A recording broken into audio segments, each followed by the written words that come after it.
South ఇండియాలోని అతి తక్కువ ధరలకి రత్నాలనందించే ఏకైక సంస్థ 6JVR. నమస్తే, వెల్కమ్ టు సుమన్ టీవీ. గుండెపోటు మరణాలు భయపెడుతున్నాయి. వయసుతో సంబంధం లేకుండా సడన్ డెత్స్ సంభవిస్తున్నాయి. తాజాగా ఎన్టీఆర్ జిల్లాలోని నందిగామలో డిగ్రీ విద్యార్థిని గుండె ఆగి చనిపోయింది. అసలు ఇంతటి చిన్న వయసులోనే హార్ట్ అటాక్స్ ఎందుకు వస్తున్నాయి? ఎందుకని గుండెపోటు మరణాల సంఖ్య రోజురోజుకు పెరిగిపోతున్నాయి? గుండె ఆరోగ్యానికి ఎలాంటి జాగ్రత్తలు తీసుకోవాలి? ఈ విషయాల గురించి చర్చిద్దాం. ప్రస్తుతం లైవ్లో జాయిన్ అయ్యారు chairman ethics committee clinical research and trials doctor Vijayabhaskar గారు. వారితో మాట్లాడదాం. సార్ నమస్కారం. నమస్కారం. విజయభాస్కర్ గారు, ఎన్టీఆర్ జిల్లా నందిగామలో సార్ డిగ్రీ విద్యార్థిని కాలేజ్కి వెళ్ళింది. కాలేజీ నుంచి ఇంటికి వస్తుంటే ఫ్రెండ్స్తో మాట్లాడుకుంటూ రోడ్డు మీద నడుచుకుంటూ వస్తున్న సమయంలో ఒక్కసారిగా కుప్పకూలి చనిపోయింది సార్. చాలా బాధాకరమైనటువంటి విషయం. అంటే టీనేజ్ పిల్లలు కూడా గుండెపోటుతో చనిపోతున్నారు. అసలు ఏమి అర్థం కాని పరిస్థితి. గతంలో కూడా మనం చాలా వీడియోలు చూసాం సార్. ఒక స్టేజ్ మీద డ్యాన్స్ వేస్తూ ఒక మహిళ చనిపోయింది. తర్వాత క్రికెట్ ఆడుతూ ఒక అబ్బాయి చనిపోయాడు. చిన్న పిల్లలు చచ్చిపోతూ ఉన్నారు సార్. ఎందుకు ఇంత సడన్గా హార్ట్ స్ట్రోక్తో హార్ట్ అటాక్స్తో చనిపోతున్న పరిస్థితి ఉంది? ఏమంటారు సార్? మనము కోవిడ్ కు ముందు కోవిడ్ తర్వాత చాలా వ్యత్యాసం కనబడుతున్నాయండి. కోవిడ్ తర్వాత మనం ఎక్కువగా చిన్నపిల్లల్లో హార్ట్ అటాక్ డెత్స్ అనేది కామన్ గా, ఎందుకో అన్కామన్ అయినా కామన్ గా చూస్తా ఉన్నాం. ఇది ఈవెన్ 13-year-old గర్ల్ అమ్మాయి కార్డియాక్ అరెస్ట్ అయి చనిపోవడం ఇదివరకు లాగా ఇప్పుడు లేదండి. పోస్ట్ కోవిడ్ లో కుడ్ బి బికాస్ మా స్టడీ ప్రకారం చూస్తే ఈ కోవిడ్ యొక్క వైరస్ యొక్క రెమినెంట్స్ ఏవైతే ఉంటాయో అవి లంగ్స్ నుంచి గుండెకు పోయి అవి ఇన్ఫ్లేమ్ చేసి ఇట్లాంటి స్ట్రోక్స్ వస్తున్నట్టుగా మనకు ఒక భావన జరుగుతుందో. దీని మీద ఇంకా క్లినికల్ రీసెర్చ్ జరుగుతూ ఉంది. But still at to confirm. But overall గా చూస్తే చిల్డ్రన్స్ లలో ఈ మధ్య కాలంలో మనం మల్టిపుల్ కార్డియాక్ డిజీజెస్ చూస్తున్నాం. అందులో కంజెనిటల్ హార్ట్ డిజీజ్ అనుకోండి, లేకపోతే అరిథ్మియాస్ అనుకోండి, లేకపోతే కార్డియోమయోపతి అంటే కండరాల పుంజుకోవడం, లావు కావడం అనుకోండి. ఇట్లా కార్డియాటిస్ అంటే ఇన్ఫెక్షన్స్ వలన ఇన్ఫ్లేమ్ అయి ఇట్లాంటి కార్డియాక్ అరెస్ట్ కావడం. యూజువల్ గా మనకు ఇదివరకు కార్డియాక్ అటాక్స్ అనేది ఎక్కువగా ఉంటది. స్ట్రోక్స్ అంటాం. అంటే మనకు గుండెకు 4 గదులు ఉంటాయి, దాని చుట్టూ కండరాలు ఉంటాయి. కండరాలకు 3 రక్తనాళాలు రక్తం సప్లై చేస్తుంది. సో ఎప్పుడు నిరంతరం 24/7 మనకు గుండె రక్తనాళాలు రక్తం సప్లై చేస్తే మజిల్స్ ఆడుతుంటాయి, అంటే మజిల్స్ కొట్టుకుంటాయి, అంటే గుండెని కాంట్రాక్ట్ చేస్తూ ఉంటాయి.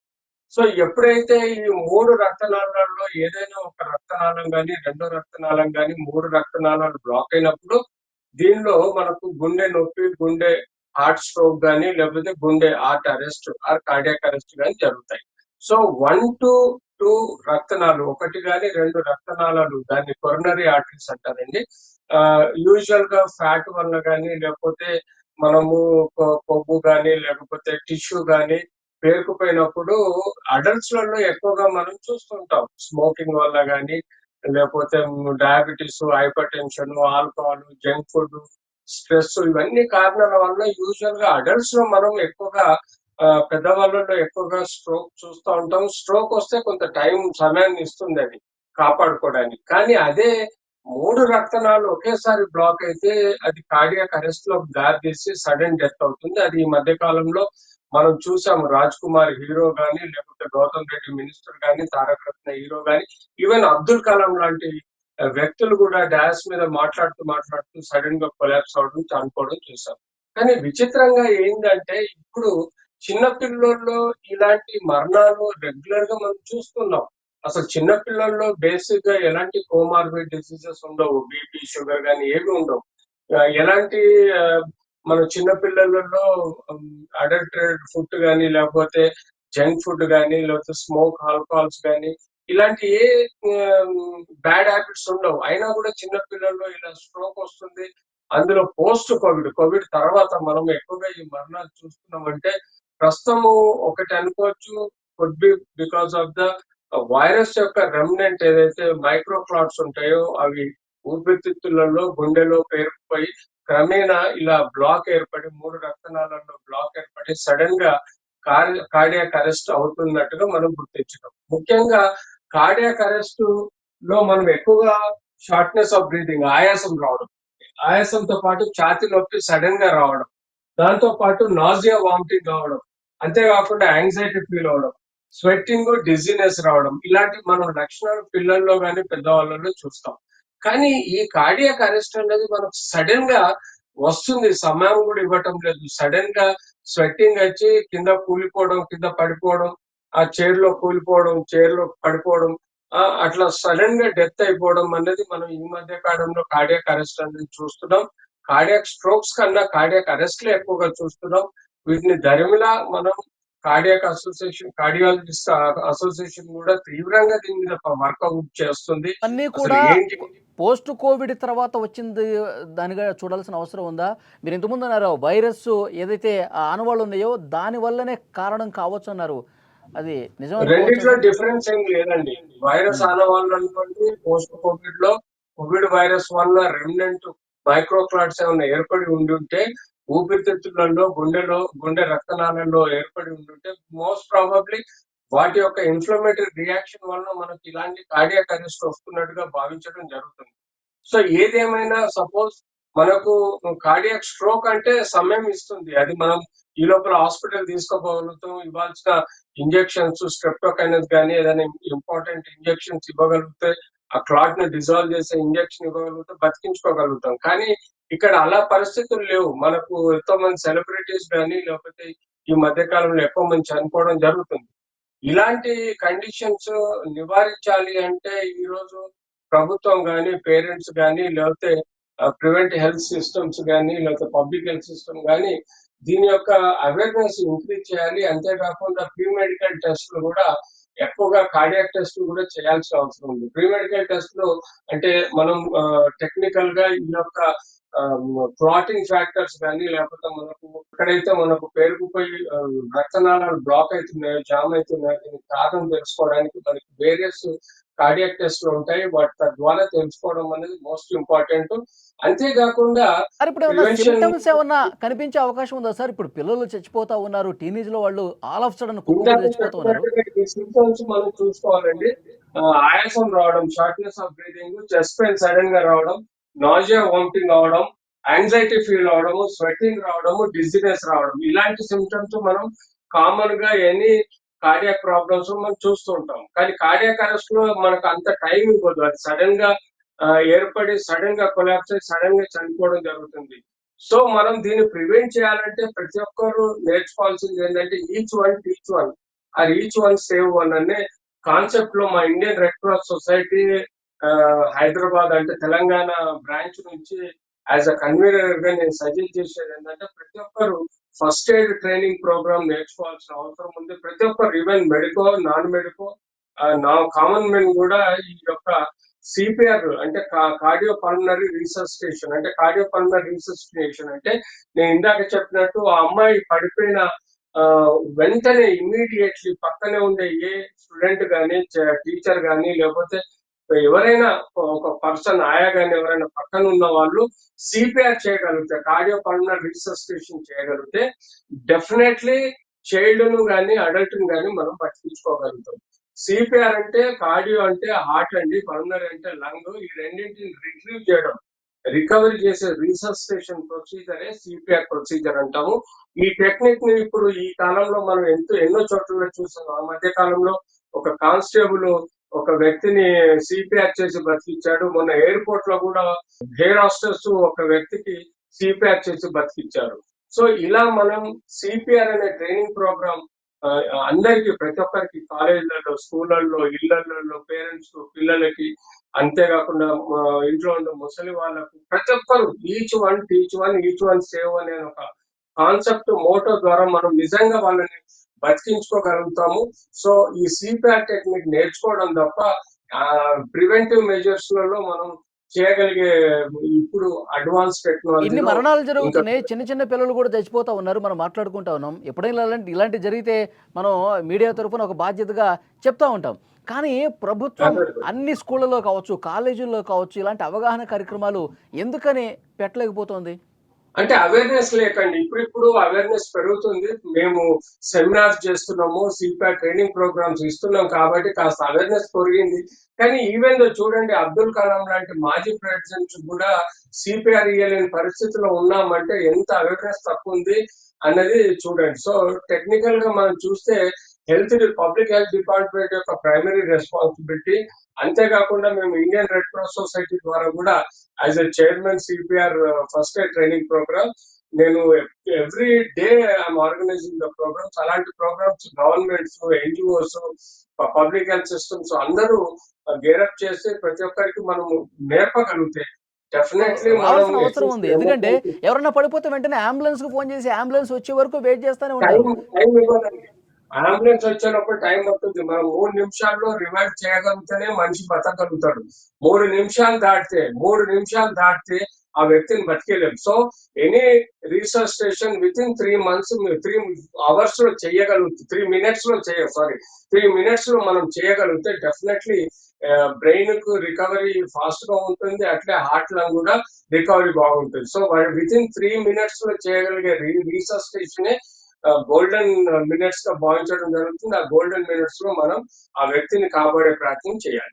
అంటే సార్ ఇప్పుడు టెస్ట్‌లు రెగ్యులర్‌గా చేయించుకోవటం బెటర్ అంటారా? ఎందుకంటే ఎప్పుడు ఎవరు అబ్సల్యూట్లీ అండి. హ్మ్. అబ్సల్యూట్లీ ఎవాల్యుయేషన్ అనేది డయాబెటిక్, హైపర్ టెన్షన్, ఇతరత్ర ఏమైనా కిడ్నీ డిసీజ్ గానీ, లివర్ డిసీజెస్ గానీ, ఇక ఇతరత్ర ఆంకాలజీ అంటే క్యాన్సర్ డిసీజెస్ గానీ ఉన్నవాళ్ళు వీళ్ళు రెగ్యులర్ గా ఈ రీసెంట్ వైరస్ ఎఫెక్ట్ అయిన వాళ్ళు గానీ డెఫినెట్లీ వాళ్ళు కార్డియాక్ టెస్ట్ అనేది బేసిక్ ఈసీజీ, ట్రెడ్మిల్, లేకపోతే 2D ఎకో, లిథియం స్కాన్, లేకపోతే CT angio or conventional angio గానీ ఏదైనా ఒక కంటిన్యూస్ మెజర్ లో ఒక టెస్ట్ అనేది చేసుకోవాలి. చేసుకొని తప్పని పరిస్థితుల్లో ఎవాల్యుయేట్ చేసుకోవాలి. అబోవ్ 40 ఏజ్ వాళ్ళకైతే ఇది కంపల్సరీ అయిపోయిందండి. బిలో 40 వాళ్ళకు కంప్లైంట్స్ ప్రకారం మనము తీసుకోవాలి. ఈ చిల్డ్రన్ లో అరిథ్మియాస్ అని ఉంటాయి, కార్డియోమయోపతి ఉంటది, కార్డైటిస్ అని ఉంటది, కంజైటల్ డిసీజెస్ ఉంటాయి. ఇట్లాంటి ఎన్నో పర్టికులర్ డిసీజెస్ చిల్డ్రన్స్ లో కూడా వేరియబుల్ గా ఉంటుంది కాబట్టి చిల్డ్రన్స్ లో ఏమాత్రం ప్రాబ్లం ఉన్నా కూడా పెడియాట్రిషియన్ గానీ, పెడియాట్రిక్ కార్డియాలజిస్ట్ గానీ కలిసి ఎవాల్యుయేట్ చేసుకోవడం చాలా important to rule out congenital disorders గానీ, కార్డియోమయోపతి గానీ, కార్డైటిస్ గానీ, లేకపోతే ఈ అరిథ్మియాస్ లాంటి సమస్యలు ఉన్నప్పుడు చిల్డ్రన్స్ కూడా కార్డియాలజిస్ట్ దగ్గర ఎవాల్యుయేట్ చేసుకోవాల్సిన నెసెసరీ ఈ కాలంలో ఉంది. ఎందుకంటే పోస్ట్ కోవిడ్ ఈ యొక్క కార్డియాక్ అరెస్టులు అనేటివి మనం కామన్ గా చూస్తున్నాం కాబట్టి. అంటే సార్ ఇప్పుడు జీవనశైలిని ఎట్లా మార్చుకోవాలి సార్? ఇప్పుడు పూర్తిగా మారిపోయింది గదా! ఒబేసిటీ ఎక్కువైపోయిందండి. Obesity because of the junk food అనుకోండి, ఓవర్ ఈటింగ్ అనుకోండి. ఇలాంటి హ్యాబిట్స్, చాక్లెట్స్, జంక్ ఫుడ్ ఇవన్నీ అంటే కార్బ్స్ ఎక్కువ తినడము, ఒబేసిటీ పెరగడం చిల్డ్రన్స్ లలో ఇట్లాంటి సమస్యలు ఉన్నప్పుడు అవాయిడ్ చేయడం better. So they should be balanced nutrition parents ఇవ్వాల్సిన అవసరం ఉంటుంది. ఒబేసిటీ కారణం తెలుసుకోవాల్సిన అవసరం ఉంటది. ప్రిఫరబ్లీ చిల్డ్రన్స్ లో ముద్దుగా బొజ్జుగా ఉండాలని చెప్పి అతిగా తినిపించే పేరెంట్స్ ఉంటారు. అది అవాయిడ్ చేసి ప్రిఫరబ్లీ వీలైనంత వరకు బ్యాలెన్స్డ్ న్యూట్రిషన్, హైట్ ప్రకారం వెయిట్ మెయింటైన్ చేసే విధంగా చిల్డ్రన్స్ పెంచుతూ ఉండాలి. Avoid the junk foods which అంటే ఆయిలీ ఫుడ్స్ కానీ, లేకపోతే కార్బ్స్ ఎక్కువగా ఉన్న బ్రెడ్, రైస్ ఎక్కువగా కంటెంట్ ఉండే ఫుడ్స్ కానీ, లేదా పిండి వంటల్లో ఎక్కువగా ఆయిల్ వాడటం కానీ ఇలాంటి ఎక్కువగా తీసుకోవటం వల్ల కూడా మనకు ఇట్లాంటి ఎక్కువగా ఫ్యాట్ ఆయిల్స్ తీసుకోవటం వల్ల కూడా చిల్డ్రన్స్ లో ఎక్కువగా ఒబేసిటీ రావడం, తద్వారా ఇట్లాంటి కార్డియాక్ ఇష్యూస్ కూడా వచ్చే ఆస్కారం కూడా ఉంటుంది. సార్ ఇంకొకటి మానసిక ఒత్తిడి గూడా చాలామంది వర్క్ స్ట్రెస్ ఫీల్ అవుతా ఉంటారు. ఇది గూడా ఏమన్నా గుండె మీద భారం పెరిగే స్ట్రెస్‌ఫుల్ అవకాశం ఉందా? కారణం అన్నది ఓన్లీ అడల్ట్స్ లో ఎక్కువగా ఉంటుంది. చిల్డ్రన్స్ కన్నా అడల్ట్స్ లో diabetes, hyper tension, stress induced diabetes, hyper tension increase అయ్యి అవి యూజువల్ గా ఇట్లాంటి కార్డియాక్ ఇష్యూస్ కు దారి తీస్తుందండి. బట్ చిల్డ్రన్స్ లో యూజువల్ గా diabetes, hyper tension very rare గా చూస్తాం.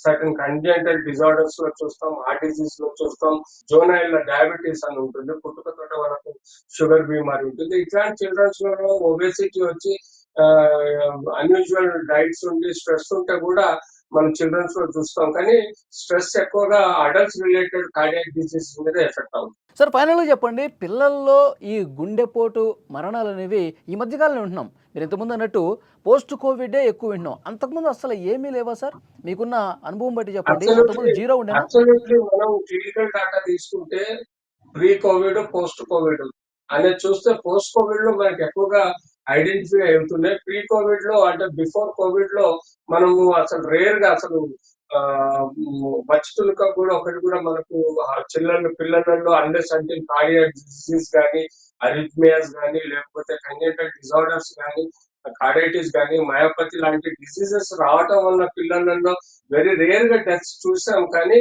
బట్ ఇట్లా ఫ్రీక్వెంట్ గా చిల్డ్రన్స్ లో డెత్స్, కార్డియాక్ అరెస్ట్లు అనేది మనం చూడలేదు.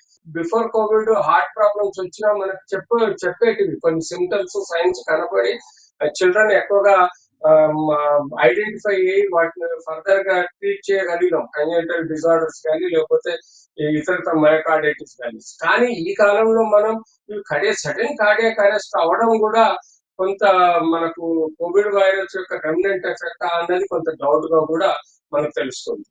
ఓకే. అంటే సార్ కోవిడ్ వ్యాక్సిన్ వల్ల ఎలాంటి దుష్ప్రభావాలు లేవంట కదా సార్? అబ్సల్యూట్లీ నిజమేనా? ఇన్ఫ్లమేటరీ డిసీజ్ అండి. ఎనీ వైరస్, బ్యాక్టీరియా, ఫంగై కానీ మన బాడీలో ఎంటర్ అయినప్పుడు అది మన బాడీలో ఒక రియాక్షన్ చేస్తుంది. ఆ రియాక్షన్ ఇన్ఫ్లమేషన్ అంటాం. అంటే ఉత్తేజం చెందడం. దానివల్ల ఊపిరితిత్తుల్లోకి వైరస్ ఎంటర్ అయినప్పుడు అది లోపలికి వెళ్ళినప్పుడు అది రియాక్షన్ అయ్యి అందులో ఒక నంజులాగా చేరుతుందండి. ఆ నంజే క్లాట్స్ లాగా ఫామ్ అయిపోయి మైక్రో క్లాట్స్, కంటికి కనబడని మైక్రో క్లాట్స్ లాగా ఫామ్ అవుతాయి. ఒకప్పుడు మనం కోవిడ్ టైంలో ఎక్కువగా స్టెరాయిడ్ ఇచ్చి, యాంటీ ఇన్ఫ్లమేటరీ టాబ్లెట్స్ ఇచ్చి, ఇంజెక్షన్స్ ఇచ్చి, లేకపోతే యాంటీవైరల్ ఇంజెక్షన్స్ ఇచ్చి మనం ఆ ఇన్ఫ్లమేషన్ ని కంట్రోల్ చేసే ప్రయత్నం చేసాం. కానీ కొంతమందికి వితౌట్ ట్రీట్మెంట్ కూడా రికవర్ అయిన వాళ్ళలో యూజువల్ గా ఇట్లాంటి రెమినెంట్స్ ఏమన్నా క్లాట్స్, మైక్రో క్లాట్స్ లంగ్స్ లో కానీ, గుండెలో కానీ, రక్తనాళాల్లో కానీ పేరుకుపోయి ఉండి అవి ఇప్పుడు సడన్ గా బ్లాక్ ఏర్పడి సడన్ డెత్స్ కు దారితీస్తున్నట్టుగా ఒక క్లినికల్ స్టడీ మాకు తెలిసింది. బట్ స్టిల్ ఇది ఇంతవరకు ఇంకా ఎక్కువగా ఎవాల్యుయేట్ చేయాల్సిన అవసరం కూడా ఉంది. Okay sir. విజయభాస్కర్ గారు మంచి ఇన్ఫర్మేషన్ ఇచ్చారు. Thank you very much sir. అది థ్యాంక్ యూ. పిల్లల్లో గుండెపోటు మరణాలు ఎక్కువగా జరుగుతున్నాయి. ఈ మధ్యకాలంలో మనం వింటున్నాం. పోస్ట్ కోవిడే ఇవి ఎక్కువగా చూస్తున్నాం అని చెప్తున్నారు. సో అయితే అవేర్నెస్ అనేది చాలా ముఖ్యమని చెప్తున్నారు డాక్టర్ విజయభాస్కర్ గారు. ఎందుకంటే ప్రతి చోట కూడా సిపిఆర్ పట్ల అవగాహన ఉండాలి. ఎవరైనా ఈ విధంగా కుప్పకూలిపోతే వెంటనే వాళ్ళకి సిపిఆర్ చేసేటువంటి ఆ టెక్నిక్ అందరూ నేర్చుకోవాల్సినటువంటి అవసరం అని చెప్తున్నారు. ఎందుకంటే అంబులెన్స్కి ఫోన్ చేయటం, అది రావటం, గంటల పాటు వెయిట్ చేసి చూస్తే పేషెంట్ మనకి అందకుండా పోయే అవకాశం ఉంది. కాబట్టి డెఫినెట్గా సిపిఆర్ నేర్చుకోవాలి. అలాగే ప్రభుత్వం కూడా దీని మీద ప్రత్యేక దృష్టి పెట్టాల్సినటువంటి అవసరం ఉందని ఆయన చాలా బలంగా చెప్తున్నటువంటి పరిస్థితి ఉంది.